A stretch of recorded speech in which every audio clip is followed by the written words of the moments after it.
ที่นี่ที่ไหน อุ้ยนางสวยมากเลยหันมาเลยค่ะ1 2 3ปาด1 2 3เดี๋ยวเด้องาม1 2 3เดี๋ยวหนึ่งโอเค1 2 3โอ้เดทเข้าแล้ว แล้วสวยงามอีหลีไปกลับบัด ปิ นี้ ดคลิปแล้ว กราบทักทายสบายดีและสวัสดีพ่อแม่พี่น้องโอ้สุคน ตอนนี้พวกเรามาอยู่ที่สิงห์สบายดีนะลูกสบายดี สบายดี ทางนี้กล้อง สบายดี สบายดีเด้อฝากคนกดติดตามกดกระดิ่งแจ้งเตือนให้ครัวเดเนาะนี่เขาจะมาถ่ายรูปอยู่บนนี้เนาะเดี๋ยวเราจะไปถ่ายรูปกันเลยฝากทุกคนสนับสนุนซ่องคอโดยการบอกข้ามโฆษณาคุณแรงแล้วตะเวนสิตกดินแล้วคุณไปสิทันอยู่บ่เนาะสวยงาม เหมือนคนป่วยเลย ครั้งแรกในชีวิตที่มาตรงนี้ครั้งทำที่มา ครั้งแรกเลย ยังบ่เคยมาจ้าเถื่อเฮ็ดให้เขาถ่ายรูปนางเคยมาจักเถื่อแล้ว ครั้งที่สอง นางเคยมาครั้งที่2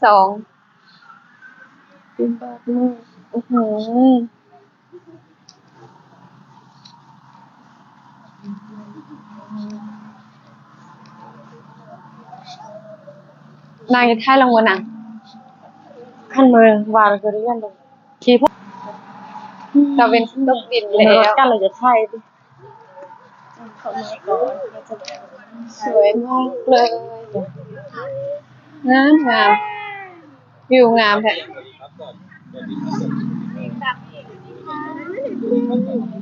วิวลงกี่โอเค สวยมากอ่ะ1 2 3คุณหนึ่งในไทยหู2 3ในไทย เราไม่สมาบ่เด้อตีนบานหมดแล้ว อ่ะถ่ายให้ดูอย่าลืมอันนี้ซูมเลยดิอ๋อเดี๋ยวเขาถ่ายให้เขาถ่ายก่อนได้อุ้ยน่ารักจังสวัสดีค่ะนี่ตะแพงแท้ ตะแพงแท้หล่อจังเลย แต่นั้นเราปิดคลิปก่อนสมมติตะกี้ดิ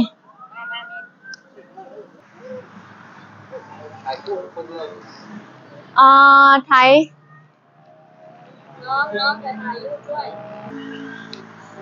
มุมกว้างก่อนเด้อ1 2 3 สำหรับมือนี้ปิดคลิปเลย นี่คือที่นี่ที่ไหน อุ้ยนางสวยมากเลยหันมาเลยค่ะ1 2 3ปาด1 2 3เดี๋ยวเด้องาม1 2 3เดี๋ยวหนึ่งโอเค1 2 3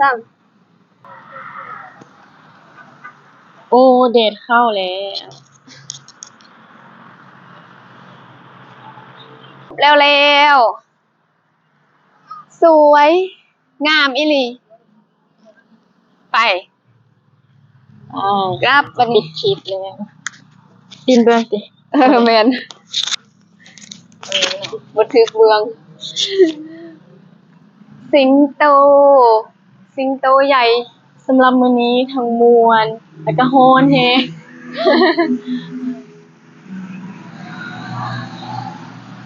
ไปยังอีกบ่หนึ่งวัดหวยปากก้างสิทันไปอยู่บ่เนาะ มวลบ่ทัน6 โมงแล้ว โอ้ ไว้โอกาสหน้า ยนต์กำลังจะเดินทางกลับไปเชียงของแต่ว่ารถติด8 7 6 5 4 3 2ก็จะไปแวะถ่ายรูปอยู่วัดห้วยปากกั้งก็ยังบ่ได้ถ่ายเพราะว่าย้านมันสิค่ำย้านสิกลับไปบ่ทันเพราะว่าวันจันทร์ต้องเข้าการย้านบ่ทันให้เบิ่งอ่าอำเภอเชียงรายบ่แม่นอำเภอเทิงบ่นี่บ่แม่นเข้าเมืองทางเข้าเมืองจะซ้ายมืออันนี้เรามุ่งหน้าไปอำเภอเชียงของถนนหนทางงามงามแท้เด้สะออนถนนหนทางเด้อเด้เกือบสิบ่ได้แวะถ่ายรูปอยู่สิ่งพบถ่ายรูปสิ่งคนสะพานข้ามทางอลังการงานสร้างประเทศไทยมองหาขี้ฝุ่นบ่มีเลยจ้าสะดวกสบายทันใจ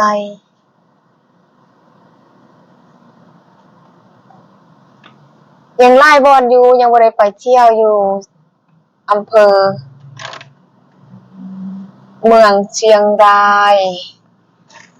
แล้วก็ไล่อำเภอที่มีบ่อนท่องเที่ยวงามๆนะทุกคนยังบ่ได้ไปเทื่อถ้าโอกาสหน้าให้มีแล้วค่อยมีงบค่อยมาอีกไปทางอำเภอเทิง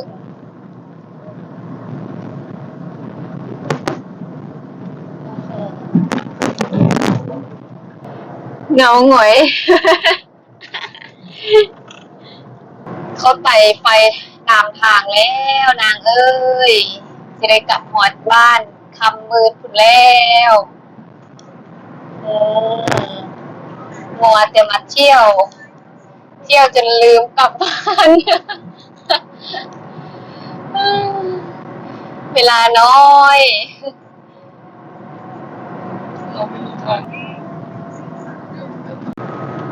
เปิดไฟตามทางแล้วสิมืดกันเด้อแม่นสิมืดแล้วมันมืดแล้วโหถนนหนทางสวยงามค่ะงามทางพี่ก็เป็นน้ำสวยงาม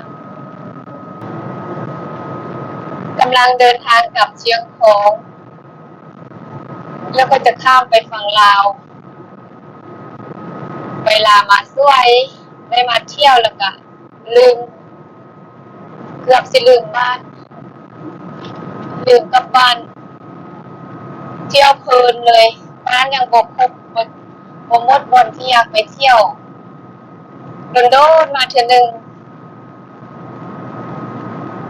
โดนมาเทื่อนึง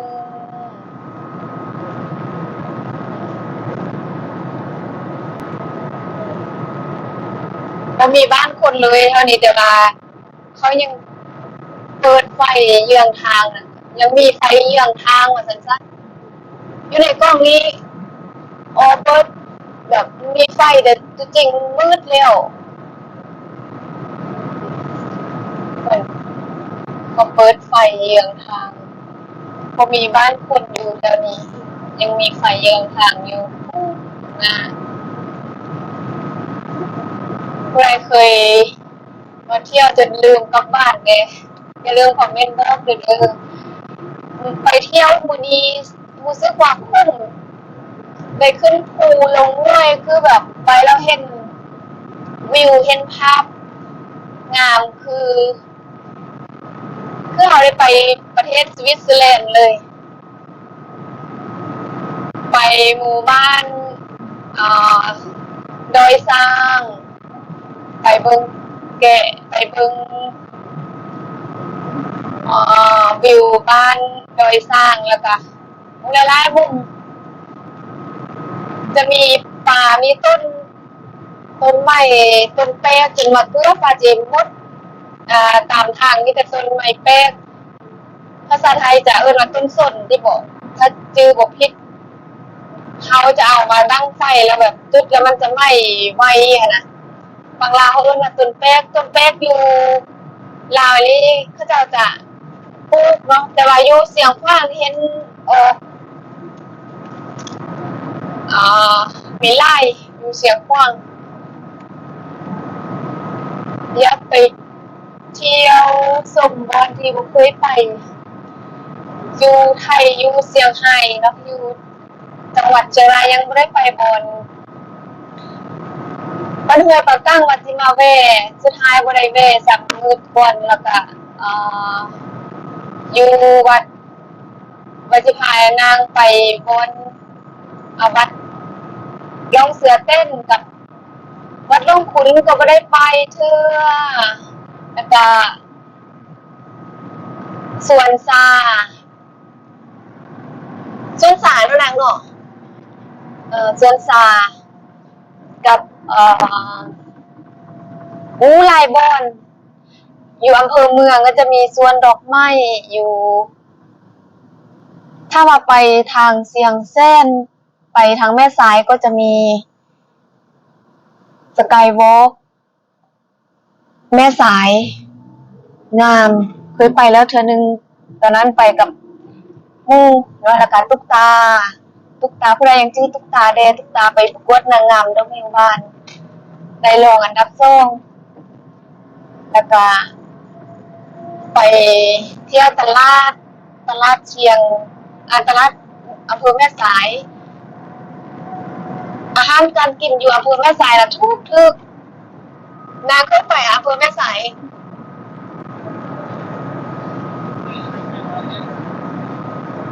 ถ้าว่าไปอำเภอแม่สายแล้วไปซื้อเครื่องนั้นคืออาหารการกินก็ถูกถนนทางละกะหลายบอนไปอยู่ทางเชียงแซ่นกับทางเชียงแซ่นก็มีสกายวอล์กแต่ขอยยังบ่เคยไปจ้าคือสกายวอล์กเชียงแซ่นเคยไปแต่สกายวอล์กแม่สายอยู่ในอำเภอเมืองเชียงรายเนาะเชียงรายก็มีสกายวอล์กตอนนั้นเวลาพาไปกับหมู่อีก2คนไปแต่ว่าเขายังเฮ็ดบ่แล้วเทื่อก็เลยบ่ได้ไปที่ก็อาจจะแล้วแล้วซื้อสกายวอล์กอยู่อำเภอเมืองเชียงรายซื้อยังบ่ได้ลืมซื้อละไปปี2023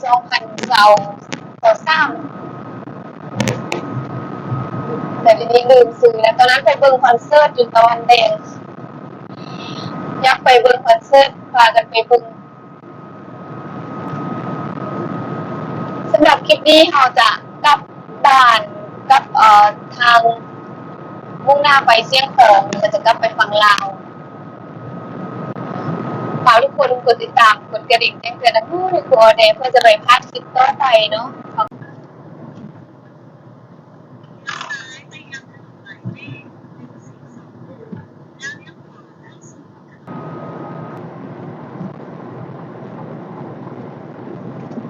ฮอดเชียงของแล้วสิฮอดด่านแล้วเด้อสิไปด่านกว่าสิฮอดติดไฟแดงอีกแล้วยังสิไปฮอดด่านแล้วเด้อสิมีรถไปฝั่งลาวอยู่บ่น้อนางลาคำแพงมาเที่ยวมื้อนี้รู้สึกว่าคุ้มค่าอยู่ถึงว่าสิบ่ได้ไปหลายบ่อนแต่ก็ได้ไปบ่อนที่ว่าอยากไปถึงจะไกลก็ใจถึงไปถึงฝากทุกคนกดติดตามกดกระดิ่งแจ้งเตือนทั้งหมดให้ครัวแดงเพื่อจะบ่ได้พลาดคลิปต่อไปฝากกดไลค์กดแชร์คอมเมนต์ทักทายว่าเบิ่งอยู่ไสจังหวัดใดอากาศเป็นแนวใดเด้หนาวบ่อยู่เชียงของนี่ อาการไม่ดีตอนนี้เดี๋ยวหอดด่านแล้วก็จะอัปเดตให้เบิ่งเดือนหนึงนี่ฮอดด่านแล้วยังมีคนเมือนำมอ ทุกคนสามารถตำหนิติชมขอได้เด้อสำหรับคลิปนี้ขอจะจบคลิปไว้สำนี้ก่อนพบกันคลิปหน้าสำหรับคลิปนี้ขอต้องกล่าวคำว่าสบายดีบ๊ายบาย